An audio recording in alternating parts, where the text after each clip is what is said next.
Hey, what's up, everybody? This is Gary Holt from Exodus and formerly from Slayer, and you're listening to The Razor's Edge.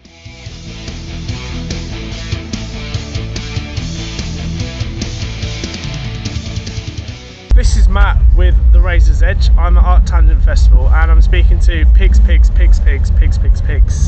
How's it going? Alright, yeah, good.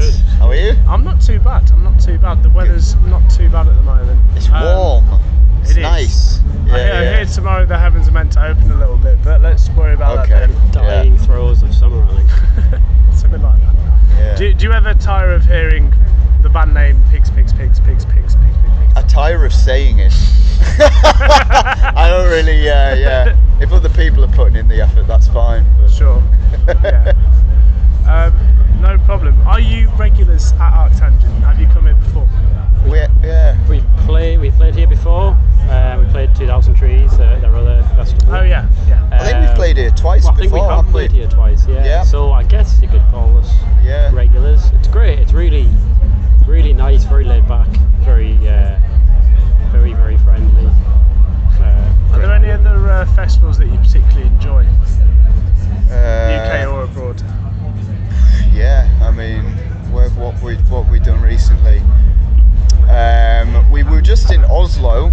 We did a nice festival there called Oya Festival. It was kind of like a mixed bag in terms of the lineup. Like there was all sorts on really. I think we were one of the token heavy bands. Right. I saw from like previous years. I think like last year Mastodon played. Not that I'm comparing us to Mastodon at all. But yeah, I mean, Blur were one of the headliners this year, wow. and it was. Yeah. So it's kind of all over the place, lineup-wise. Really but cool. It was a really, really nice festival. It was good to go over Oslo and spend some time over there. And we've been pretty lucky this year. We haven't done a few because we had a really, really heavy, long stint at the start of the year. So we've taken a little bit quieter than usual this festival season, and they've all been great. Yeah. I'm trying to think of other ones we've done. Like Desert Fest is always amazing. Cool. We did 2000 Trees, which is kind of like a partner festival of this, isn't it? Last year, and that was brilliant as well. Really enjoyed that one. That stood out. Been nice. Brilliant. So you guys are a Newcastle band. How did you find Newcastle as a local live community when you were coming up through the ranks? Although like I'd say it was more of a national community when we started out that we fell into quite quickly. There were bands in like a lot of especially the bigger cities in the UK where we could do like gig exchanges with them. So we'd kind of go up to Glasgow, do a gig up there on a weekend, come back, and then we'd go down to London, do a gig in London, come back. Bristol was the same. There was a few bands there, and we kind of just we'd put on bands as well in Newcastle, so it was quite a nice little network of things happening in a lot of the cities, which was cool. So that kind of it got us on the road quite quickly, quite early on in the band's existence, which was nice. Like we didn't record our first album until like four years after we'd started playing shows. Right. Okay. So we'd just been on the road for 4 years basically, and it was nice. It was a nice community of. And are there any cities or venues in particular that you really like coming back to when you're touring? We used to play the Windmill in Brixton. Yes. A lot. Oh yeah. When we started our first gig outside of Newcastle, I believe. Yeah, it was. Was Windmill. We did like 3 or 4 there, didn't we? And it was a guy called Rich Collins who now puts on shows in Cardiff, and they were always really like all days, and we met so many amazing people, sort of Luminous Bodies and all that, like Casual Nun, all the who we're still very close with and occasionally play with. I mean the Windmill was a real standout, especially for our in our sort of journey. The Windmill has been a really, really important one. I'm trying to think like more recent ones. We played. There's a really good independent venue in Huddersfield called the Parish. It's brilliant. I saw Conan there a couple of years ago. It's amazing. Nice, it's so good. They've just moved to like a new premises, and that was really good. I like Yorkshire actually. They know how to let you know that you're good. Yeah, right. Yeah. If you're not good, I'll tell you. There's a trades club in Hebden Bridge. Oh yeah. That's a special place. Phenomenal. Brudenell, I mean, Brudenell's kind of a. Brudenell in Leeds. Not many people that'll play there and not have a great time, So. Yeah. Where else? Oh, there's loads. I mean, it's nice. The Future Yard in Birkenhead. We played there last year. That's a really, really good place. Yeah. I mean, I say the Crawford Arms, Milton Keynes. Milton Keynes. That's great. Yeah. Like a proper rock pub with a decent venue. It's good. We're very lucky to have played where we have.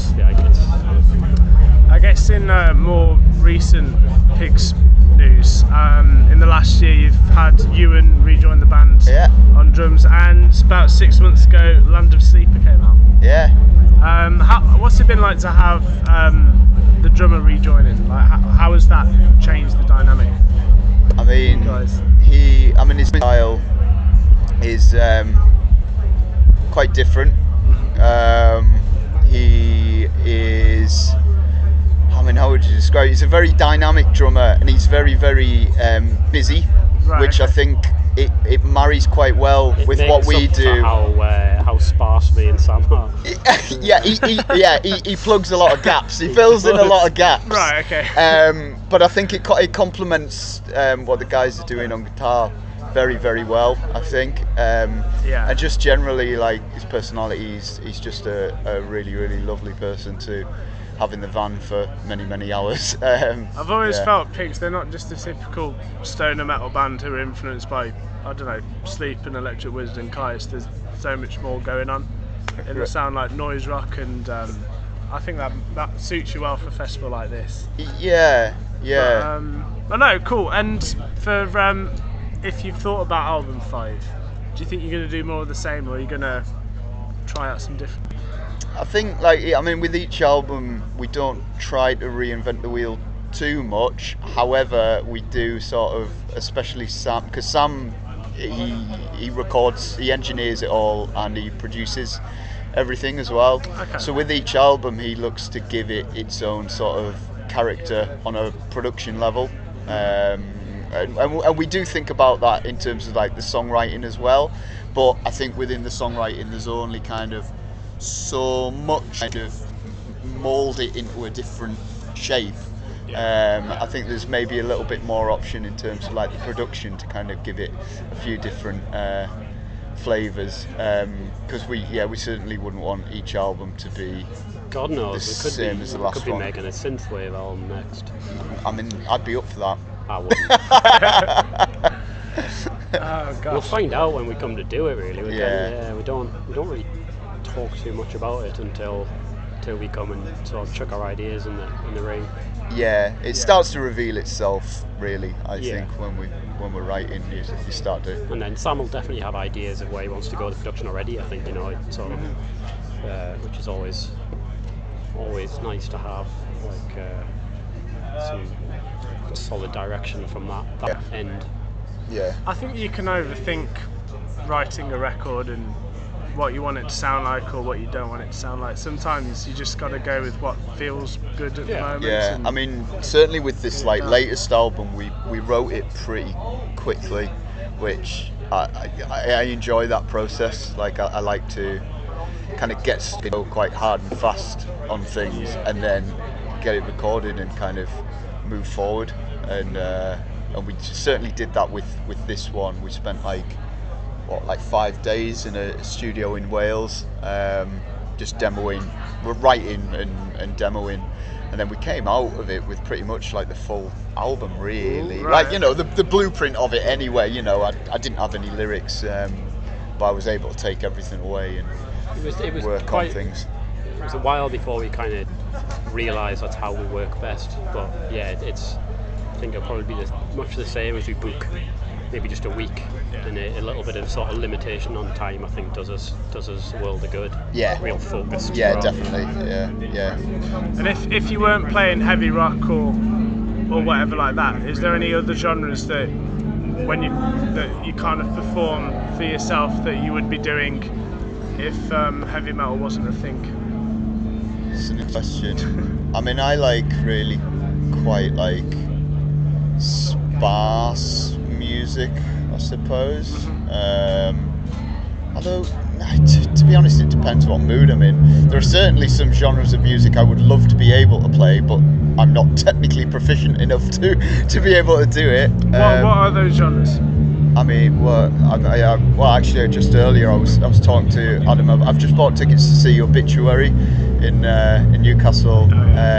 There's a really fun. Is that like next week or something like that? Isn't it? Yeah. So it's the start of next month. There's an amazing band from Leeds called Pest Control supporting them, like a thrash kind of band with like hardcore influences, I suppose. Right. Like that type of thing, I would love to be able to do, but. Yeah, I've got a few thrash riffs up my sleeve. Yeah, I think so. Yeah. Next album, there you go. So we got synthwave, thrash metal, and. But then there's like stuff on like the other end of that spectrum, like Earth, like just super like laid back, relaxed stuff. I'd relish playing stuff like that as well. So I don't know. Depends. Probably would depend on which way the wind's blowing. I don't want to take up too much of your time, but I wanted to thank you for coming and speaking to us today. No, thank you. Likewise. Cheers. I'm looking forward to it again. So yeah, let's leave it at that. This has been Pigs at ArcTanGent for the Razor's Edge.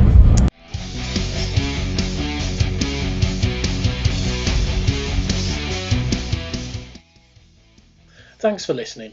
Make sure you keep up to date with future episodes by subscribing to our channels. For more information on this podcast, or for all the latest music news, reviews, interviews and more, head over to our website www.therazorsedge.rocks.